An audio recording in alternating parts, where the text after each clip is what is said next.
Today we're going to be getting a little bit more practice with using the sum and difference formulas. Specifically, we're going to look at some applications.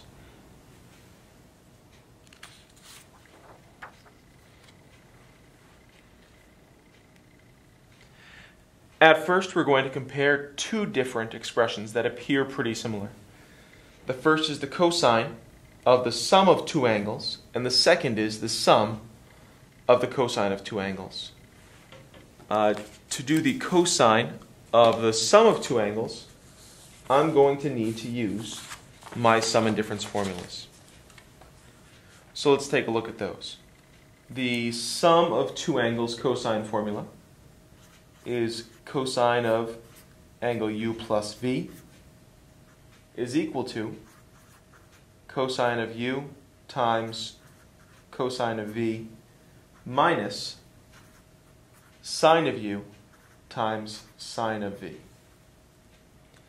If I plug these values in, cosine of pi over 4 plus pi over 3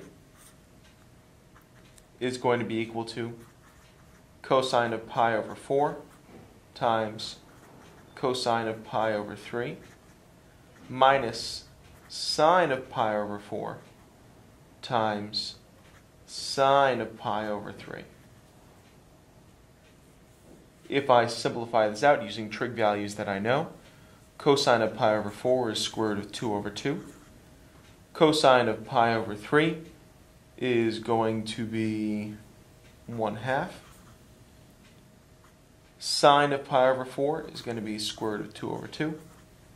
And sine of pi over 3 is going to be square root of 3 over 2, which is going to leave me with a result of square root of 2 minus the square root of 6 over 4.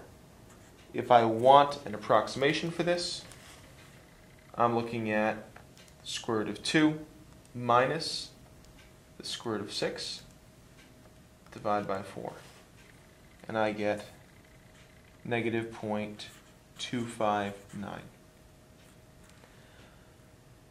Doing these out individually as the sum of two trig functions, I've got cosine of pi over 4, which is the square root of 2 over 2, plus the cosine of pi over 3. Cosine of pi over 3 is 1/2. If I approximate those out, the square root of 2 divided by 2 plus 1/2, I get 1.21 as an approximation.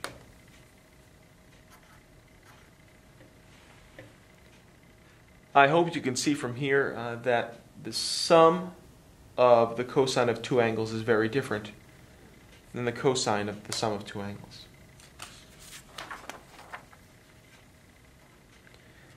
In example 2 today, we're going to take a look at cofunction identities, which we've been using, but we haven't spent any amount of time verifying.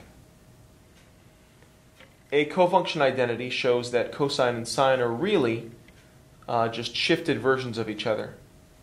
And what we're going to do is use a difference formula for sine to show that I can make the left side of the equation equal to the right side. So let's start with my difference of two angles sine formula, which tells us that this difference of two angles, u and v, is going to be equal to sine u cos v minus cos u sine v. So let's take a look here. If I plug this stuff in, I've got sine of 90 degrees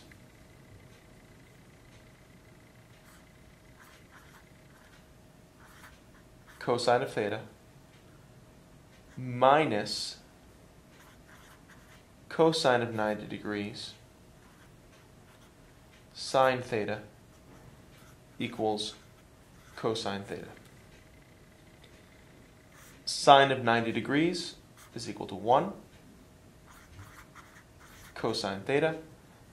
Cosine of 90 degrees is 0, and I've got my sine theta. 0 times sine theta, 0. And I'm left with cosine theta equals cosine theta, verifying our cofunction identity. We can also use this to solve an equation, finding values that make this equation true. In this situation, I have both sum and differences going on. So I'm going to need both of my sum and difference formulas. This time I'm going to skip straight to writing these expressions in sum and difference form, just to save some paper space. So if I have sine of u plus v, we're taking a look at sine of the first angle, which is x, times cosine of the second angle, plus cosine of the first angle, which is x, times sine of the second angle, pi over 3. If I'm looking at the difference side, we're talking about sine of the first angle times cosine of the second angle minus cosine of the first angle, which is x, times sine of the second angle, pi over 3. We have two terms that are opposites, which is rather convenient, and those are going to cancel to 0. We have two terms that are the same, so I can add those two together. So I have 2 sine x cosine of pi over 3 equals 1. Cosine of pi over 3, the x value at the angle pi over 3 radians, is going to be 1/2.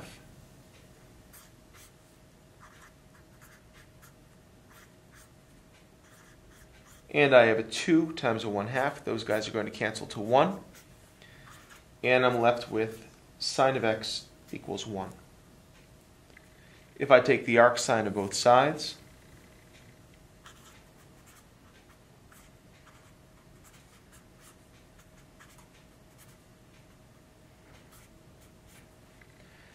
I find out that this is true at pi over 2 radians. It's also going to be true every time I circle all the way around. So we're going to add my general solution term plus 2 pi times n.